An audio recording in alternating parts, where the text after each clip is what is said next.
Hello students, today in this lecture we will solve some question related to stoichiometry. So when you have a chemical reaction and that is a balanced chemical reaction, the mass or the mole or the volume of any one of the reactant or product is given.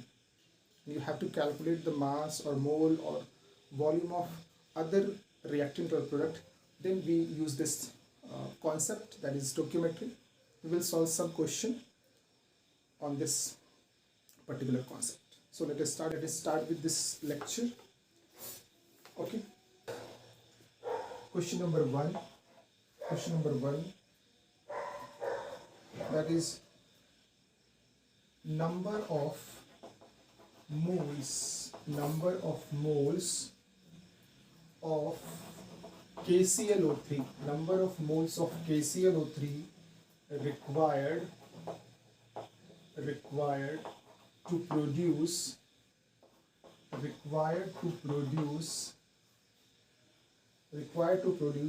5.6 liters of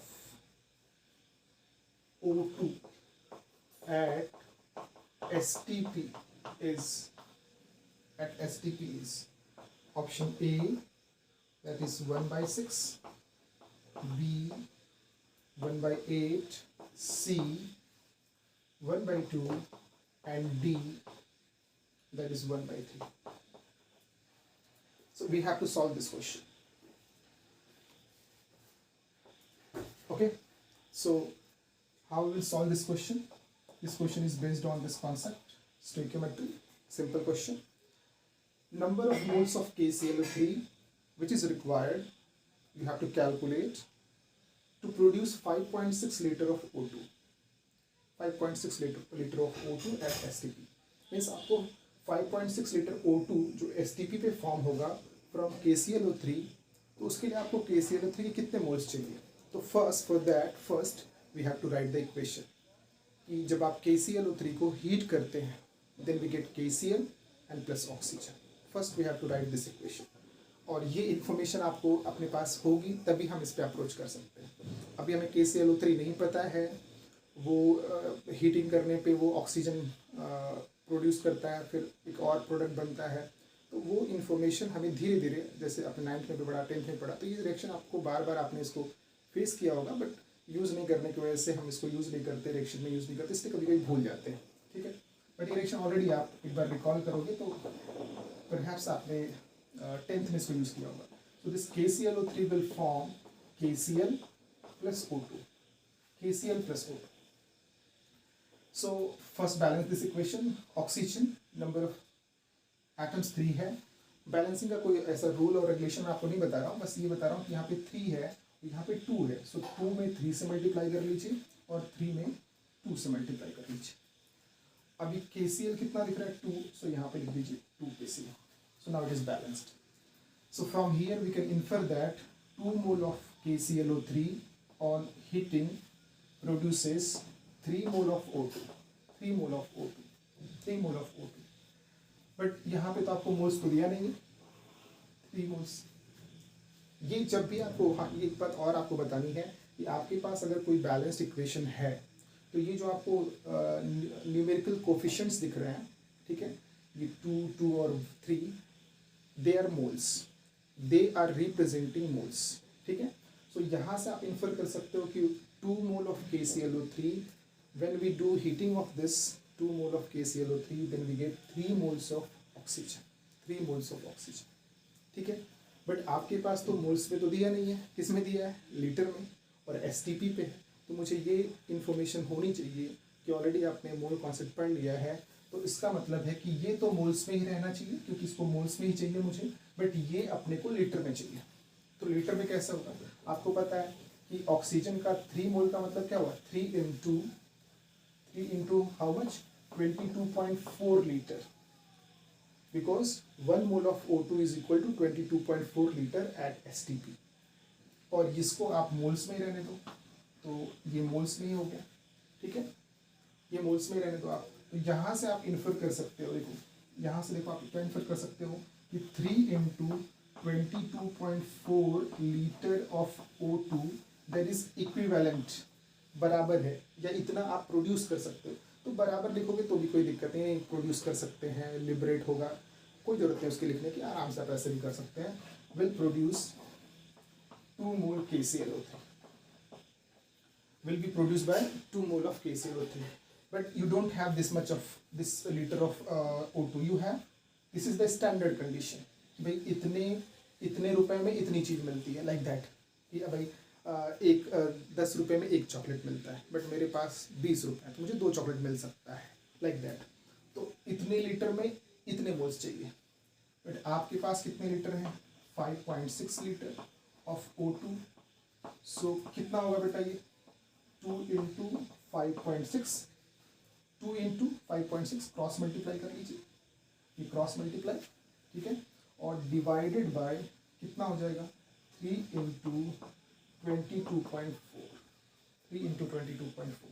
सो ये अगर आप solve करोगे तो आएगा 4, और फिर ये 2, और ये आपका आंसर आ गया 1/6 mole what KClO3, 1/6 mole KClO3। So this is the answer, this is the answer. एक बार इसको आप देख लीजिए, ठीक।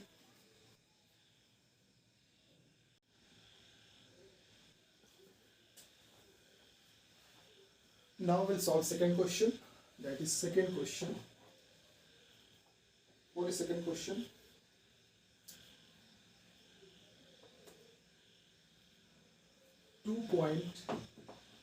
.79 gram of iron is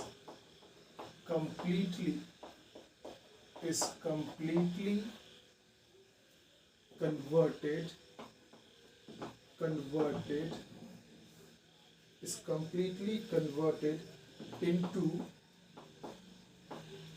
rust, that is Fe2O3. Weight of the oxygen, weight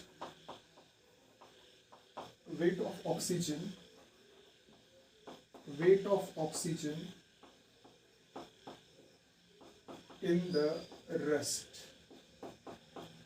rust is option A 2 gram, B 1.1 gram, C 3 gram, and D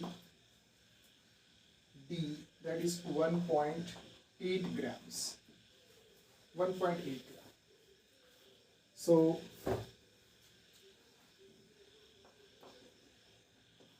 solution होगा, solve कैसे करेंगे, you have 2.79 gram of iron, 2.7, that is completely converted into rust.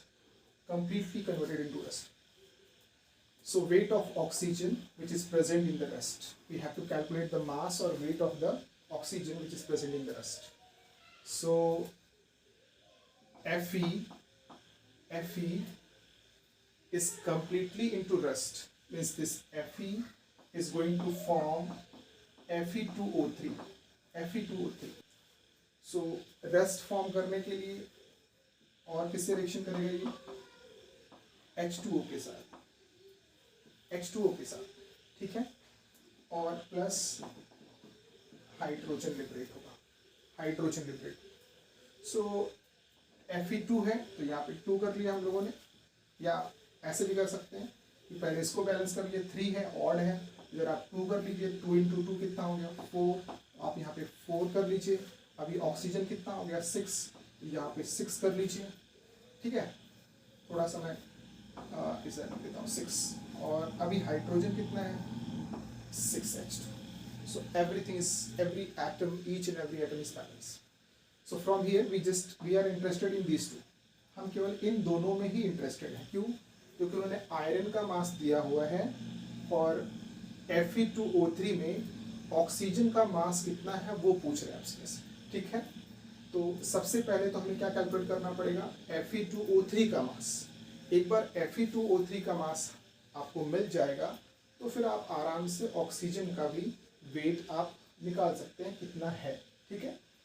सो यहाँ से क्या infer कर सकते हैं, 4 मोल Fe will completely react and will form 2 mole of Fe2O3. So 4 मोल से 2 मोल मिल रहा है। अब मुझे तो यहाँ पे उन्होंने कहीं पे नहीं दिया है, मोल्स नहीं दिया, ग्राम दिया है। सो आपको बता दूं कि Fe जो होता है उसका एटॉमिक मास होता है 56 और ऑक्सीजन का तो आपको पता ही है 16। सो 4 मोल का मतलब कितना हुआ, 4 × 56 ग्राम, ठीक है। और यहाँ से इसका निकाल लेंगे, इसका मतलब ये Fe2O3 का भी हमें मास चाहिए, तो 2 × अब यहाँ पे 1 मोल Fe2O3 कितना होगा, 2 × 56 प्लस 3 × 16। और फिर आप इसको सॉल्व करेंगे तो कितना आएगा, 2 × ये है आपके पास और ये हो गया 48। सो ये 2 × ऐड करेंगे तो 160 और ये हो जाएगा आपका 320 ग्राम। मीन्स 4 × 56 ग्राम से आपको उतना मिलेगा। बट आपके पास कितना ग्राम है, दैट इज 2.79 ग्राम। तो ये कितना होगा, यहाँ पे क्वेश्चन मार्क हो गया, कितना चाहिए, कितना मिलेगा आपको। सो अगर आप इसको सॉल्व करेंगे तो कितना आ जाएगा, लेट इट इज x। तो x कैसे निकलेगा, सो क्रॉस मल्टीप्लाई कर दीजिए, अभी मैंने बोला cross multiply. So x is equal to how much, 320 okay, into 2.79 divided by 4 × 56। तो ये आपका हो गया 80, ठीक है। और ये हो गया आपका 7, ये हो गया 10 और ये अगर हम लोग इसको सॉल्व करेंगे तो 0 पॉइंट, ठीक है, 3 जाएगा और 6 बचेगा इधर और इसके बाद हो जाएगा ऑलमोस्ट दिस मच। ये हो गया आपका 3.7 ग्राम। तो टोटल जो आपके पास Fe2O3 है वो है 3.7 ग्राम। अब इस 3.7 ग्राम Fe2O3 में कितने ग्राम ऑक्सीजन प्रेजेंट है, weight of oxygen in the rust पूछ रहा है आपसे, ठीक है। तो यहाँ तक मुझे लगता है आपको क्लियर हो गया होगा। फिर से आप इसको पॉज करके फिर से देख सकते हैं, ठीक है। सो क्वेश्चन तो आपने लिख लिया होगा, तो इसको मैं यहाँ से ऊपर वाला पार्ट ये रख करता हूँ, ठीक है, क्योंकि यहाँ पे फिर मैं लिख दूंगा। अब देखो जरा आप इधर, मुझे तो रस्ट से मतलब है ऑक्सीजन में रस्ट की, ऑक्सीजन कितना प्रेजेंट है रस्ट में। सो 1 mole of Fe2O3, 1 mole of Fe2O3 means how much, यहाँ पे आपने निकाला था 1 मोल कितना आया था, दैट इज 160। सो 160 gram of Fe2O3 that is equivalent to कितने के बराबर है। अगर आपके पास 160 है तो 160 में से 48 किसका आ रहा है, ऑक्सीजन का, that is equal to 48 gram oxygen, 48 gram oxygen, ये ऑक्सीजन हो गया आपका। बट आपके पास कितना ग्राम है, 3.7। सो 3.7 ग्राम Fe2O3 that is equivalent to how much, 48 into 3.7 divided by 160। so ये हो गया आपका 1 and 2 और ये हो गया आपका 4, ये हो गया आपका 3, ये हो गया 10 और फिर इसको अगर आप सॉल्व करेंगे तो ये हो गया 1 और ये हो गया आपका 10 divided by 10। So this is equal to 1.01। 1.01 इस जो अपना अप्रॉक्सीमेट आंसर आएगा that would be 1.1 gram, 1.1 gram. So this is the answer. आप मुझे लगता है थोड़ा बहुत यहाँ पे मैंने जो अप्रॉक्सीमेट कर दिया था इसलिए थोड़ा सा वैल्यू में आपको डिफरेंस दिख रहा है, but you can you have to understand the logic, the process, the concept. Calculation आप एक बार फिर से ट्राई कर सकते हैं और एक्यूरेट वैल्यू ला सकते हैं. Okay, so please just right. Now will solve one more question related to this concept, that is question number 3, you can say that. So the mass of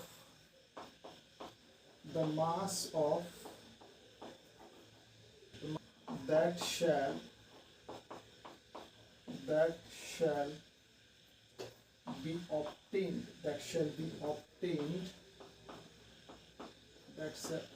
be obtained by heating 20 kg 90% 20 kg of 90% pure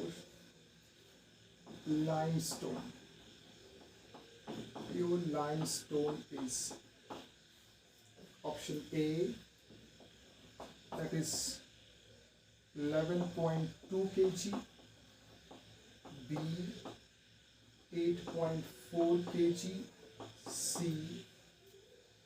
10.08 kg, and D, that is 16.8 kg. So this is the question. How we will solve it? The mass of CaO that shall be obtained, जो आपको मिलेगा by heating 20 kg of 90% pure limestone.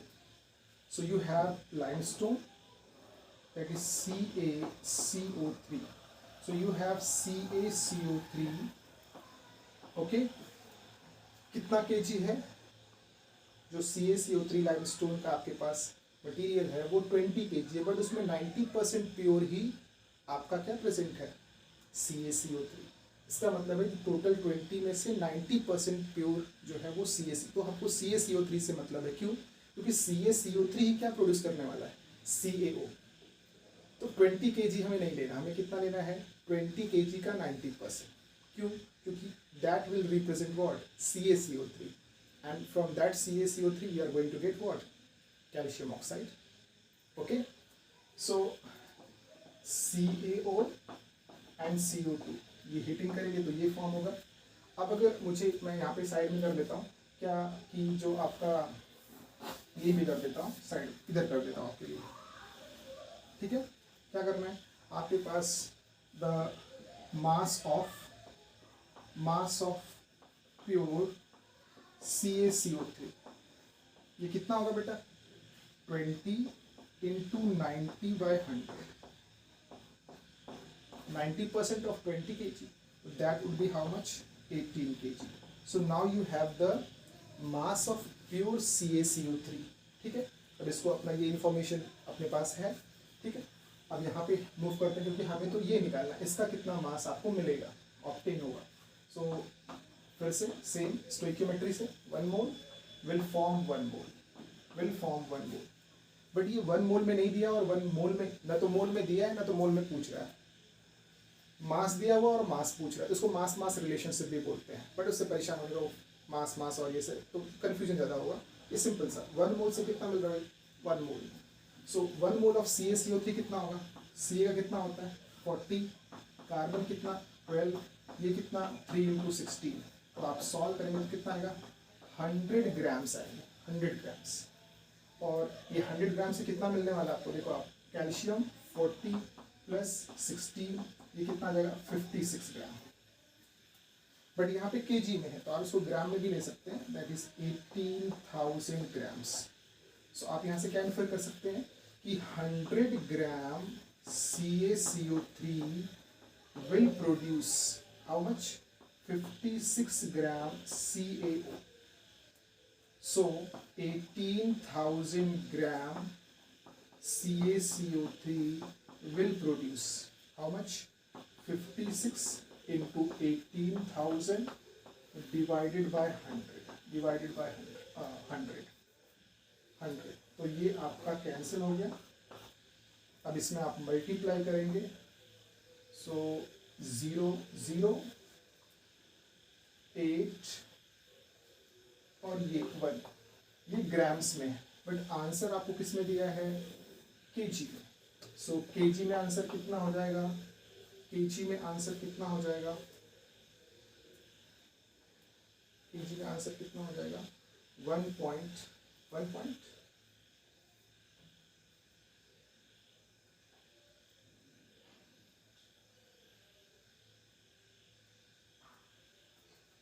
Yes, एक और zero चाहिए थे यहाँ पे, ठीक। सो ये हो जाएगा 10.08 केजी, एक जीरो में यहाँ पे मिस कर गया था। सो ग्राम में कितना है, 10,080 ग्राम्स, और केजी में कितना है, 10.08 KG. So I am hoping that you guys are getting these questions. एक दो बार आप इसको देख लीजिए, फिर इसको एक बार अपनी नोटबुक पे लिखिए, रफ बुक पे लिखिए, और फिर से ट्राई कीजिए। नहीं आता फिर से वीडियो ऑन कीजिए और देखिए how we have to approach. First ये आपको निकालना था, क्योंकि आपके पास 20 kg था, बट उसमें 90% प्योर CaCO3 है। इसका मतलब हमें पहले CaCO3 निकालना है, that is 18 kg, means 18,000 grams. क्यों, क्योंकि CaO जो है वो बाकी जो एक्स्ट्रा 2 kg उसमें प्रेजेंट नहीं है, वो तो प्योर CaCO3 से ही CaO बनता है, ठीक है। तो CaO हमें चाहिए, एक्चुअल में CaCO3 कितना है, तब जाके आपको मिलेगा CaO, इसलिए आपको सॉल्व करना है।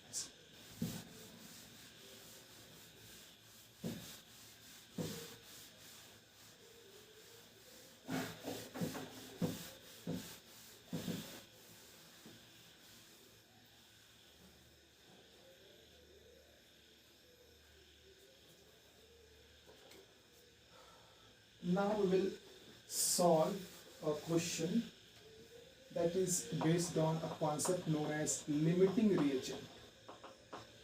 Limiting reagent. Limiting reagent. So limiting reagent क्या है? So आपके पास कोई रिएक्शन है, ठीक है। एग्जाम्पल के लिए आपके पास है A that will be product like P. So A और B जो है ये दोनों रिएक्शन पार्टिसिपेट करेंगे, दोनों रिएक्शन करेंगे तभी P बनेगा। बट जो ये B है, इट कंज्यूम, ये रिएक्शन में पहले ही कंज्यूम हो जाता है, मतलब पहले ही फिनिश हो जाता है। A और B दोनों हैं आपके पास, बट B जो है वो रिएक्शन होते होते खत्म हो जाता है। जब वो B जो खत्म हो जाएगा, फिनिश हो जाएगा, पूरी तरह से कंज्यूम हो जाएगा, तो अब तो रिएक्शन स्टॉप हो जाएगा। क्यों, क्योंकि जब A और B दोनों रहेंगे तभी P बनेगा। अब B जो है वो फिनिश हो चुका है, तो रिएक्शन वहीं पे स्टॉप हो जाएगा। तो किसी भी रिएक्शन में जो रिएक्टेंट है उसमें से एक ऐसा रिएक्टेंट जो पहले फिनिश होता है, और उसके फिनिश होने की वजह से, उसके कंज्यूम होने की वजह से जो रिएक्शन है वो स्टॉप हो जाता है। So that reactant is known as limiting reagent. That is known as limiting because that is going to stop the reaction, stop the progress of the reaction because it get consumed in the reaction totally.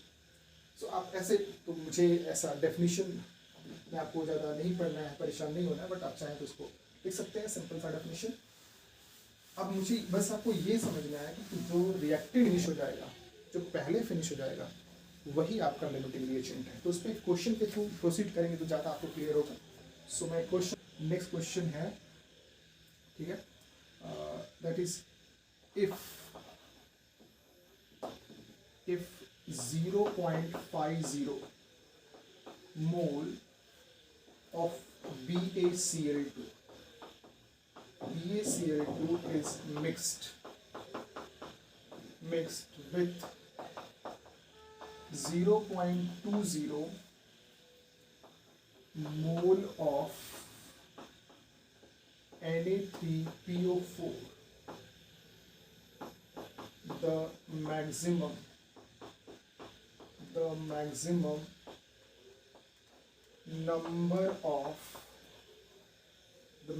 number of moles of Ba3PO4 twice that can be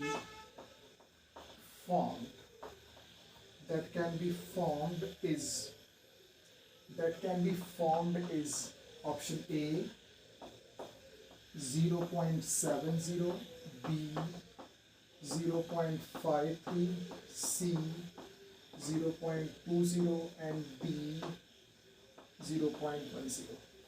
बहुत अच्छा question है, ठीक है। तो अब हम मिल कैसे देखेगा। If 0.50 mole of BaCl2 is mixed with this of Na3PO4, maximum number of moles of this product that can be formed. So first you have to write the reaction. So BaCl2 that is going to react with Na3PO4 and we get Ba3PO4 twice। बाकी आपको क्या दिख रहा है, Na बचा हुआ है, Cl बचा हुआ है, तो बनेगा NaCl। अभी हमें बैलेंस करना चाहिए इसको। कितना बेरियम दिख रहा है यहाँ पे 3, तो मैंने लिख दिया 3। सो अभी बेरियम 3, क्लोरीन कितने हो गए 6, तो यहाँ पे लिख दिया 6। सो सोडियम भी कितना हो गया 6, तो यहाँ पे ऑलरेडी 2 से मल्टीप्लाई कर दिया, तो ये वो बेरियम भी बैलेंस हो गया और PO4 ट्वाइस सब बैलेंस हो गया।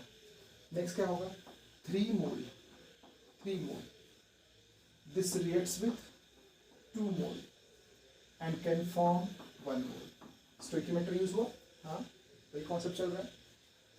अब यहाँ पे अब देखो ये जो फॉर्म होने वाला है ये इस पे भी डिपेंड करता है और इस पे भी डिपेंड करता है, ठीक है। इसके पहले ऐसा कुछ प्रॉब्लम नहीं था, बट यहाँ पे ये प्रॉब्लम है। इसके पहले जो आप क्वेश्चन किया तो फिर से देखिएगा, उसमें ऐसा प्रॉब्लम नहीं था। तो ये जो कंपाउंड है ये दोनों पे डिपेंड करता है, ठीक है। अब ये दोनों पे डिपेंड करता है, तो अब मुझे इसमें क्या कॉन्सेप्ट लेके आना पड़ेगा, लिमिटिंग रिएजेंट का, कि भाई पहले कौन फिनिश होगा, क्योंकि दोनों के मोल्स यहाँ पे डिफरेंट है, देखना पड़ेगा। सो सबसे पहले हम लोग क्या करेंगे, एक ऐसे ही अप्रोच लगाएंगे, ऐसा नहीं कि किधर से स्टार्ट करें कहाँ से, that depends on your practice. Number of question solve करेंगे तब क्लियर होता है। तो एक हम 3 मोल BaCl2 अगर आपके पास है तो कितने मोल चाहिए आपको, 2 मोल Na3PO4 से वो रिएक्शन करेगा कंप्लीटली, ठीक है। बट आपके पास तो इतना मोल है, ठीक है।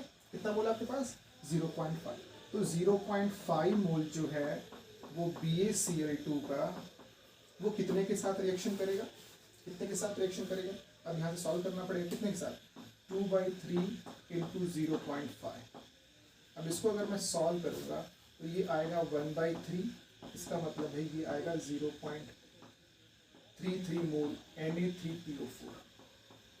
मतलब अगर आपके पास Na3PO4 के इतने मोल्स होंगे तो जाके वो कितने 0.5 मोल BaCl2 कंप्लीटली रिएक्ट करेंगे। अगर इतना मोल आपके पास BaCl2 है तो वो Na3PO4 से कंप्लीटली रिएक्ट करेगा। कब, जब आपके पास इतने मोल्स होंगे Na3PO4 के। तो आप देखोगे कि इन्फॉर्मेशन में ऐसा कुछ दिया है क्या Na3PO4 का, इसके पहले ऐसा कुछ देता नहीं था, एक का देता था दूसरे का पूछता था, यहाँ पे 2 लोगों का दिया था मोल्स, इसलिए हमें ये लिमिटिंग के बारे में या ऐसा सोचना पड़ा। तो यहाँ पे आपके पास 0.2, बट आपके पास कितना है, आप सोचो अरे यार मेरे पास तो 0.22 ही है, मुझे चाहिए कितना, इतने मोल के लिए 0.33 चाहिए, बट है कितना मेरे पास 0.20। मतलब जब रिएक्शन स्टार्ट होगा तो ये 0.5 जो है वो कम्प्लीटली जो है वो रिएक्ट नहीं कर पाएगा, क्योंकि चाहिए इतना, है इतना। इसका मतलब है ये Na3PO4 पहले फिनिश हो जाएगा, देन सो हेंस क्या Na3PO4 इज क्या, इज लिमिटिंग रिएजेंट, और बेटा जब ये लिमिटिंग रिएजेंट आपको पता हो गया, ये लिमिटिंग रिएजेंट जब आपको क्लियर हो गया, ठीक है, जब लिमिटिंग रिएजेंट पता हो गया तो अब जो, क्योंकि ये पहले फिनिश हो रहा है, जब ये फिनिश हो जाएगा तो रिएक्शन वहीं पे स्टॉप हो जाएगा। तो इसका मतलब है कि Ba3PO4 कितना फॉर्म होगा, Ba3PO4 होल ट्वाइस कितना फॉर्म होगा, कितना प्रोड्यूस होगा, that depends on what, limiting reagent. क्योंकि वो पहले फिनिश हो रहा है, ध्यान देना, वो पहले फिनिश हो जाएगा तो रिएक्शन वहीं पे स्टॉप हो जाएगा। इसका मतलब है कितना प्रोडक्ट बनेगा, दैट डिपेंड्स ऑन दिस, ये वाले बंदे पे डिपेंड करेगा। तो फिर अगर ये लिमिटिंग रिएजेंट है, अगर ये लिमिटिंग है तो BaCl2 क्या, अगर आपसे कोई पूछे BaCl2 क्या, तो वो एक्सेस पे, क्यों, क्योंकि वो बच रहा है, उसका अमाउंट थोड़ा सा बच रहा है, तो एक्सेस रिएजेंट है, एक्सेस रिएजेंट। सो BaCl2 क्या हो गया, BaCl2 इज एक्सेस रिएजेंट। ठीक है, ये भी आपको इंफॉर्मेशन मिल गई। अब ये कितना फॉर्म होगा, that depends on what, this depends on limiting reagent. तो आप यहाँ से क्या इन्फर करोगे, देखो यहाँ पे अब इन दोनों, अब इसको भूल जाओ, इन दोनों से कंपेयर करो। 2 मोल ऊपर लिख दो, हाँ आपने क्वेश्चन तो लिख लिया होगा, कोई दिक्कत नहीं, तो क्वेश्चन लिख लिया है तो मैं इसको ऊपर ही कर देता हूँ। ठीक है, सो यहाँ से हम लोग क्या इन्फर कर सकते हैं कि 2 मोल Na3PO4 कितने के बराबर है, 1 मोल BaCl2, सॉरी 1 मोल क्या चाहिए अपने को, Ba3PO4 ट्वाइस। बट आपके पास कितने मोल है, एक्चुअल में आपके पास कितना मोल है, 0.2 मोल था, आपके पास 0.2 मोल था, याद रखना, फिर से क्वेश्चन में देख लो आप। सो 2 मोल के लिए उतना चाहिए, बट आपके पास कितना है, 0.2 मोल Na3PO4। ठीक है, तो कितना प्रोड्यूस होगा, 0.2 into 1 divide by 2, 0.2 into 1 multiply करेंगे, इससे डिवाइड कर देंगे, तो 0.1 मोल का Ba3PO4 ट्वाइस, Ba3PO4 ट्वाइस जो है वो प्रोड्यूस होगा। तो इस आंसर पूछा था कि moles of Ba3PO4 that can be form, कितना फॉर्म होगा, डी ऑप्शन। ये क्वेश्चन बहुत ही अच्छा है, इसको एक बार फिर से ये वीडियो देखिएगा, फिर से ये पार्ट देखिएगा, तब आपको समझ में आएगा। ओके।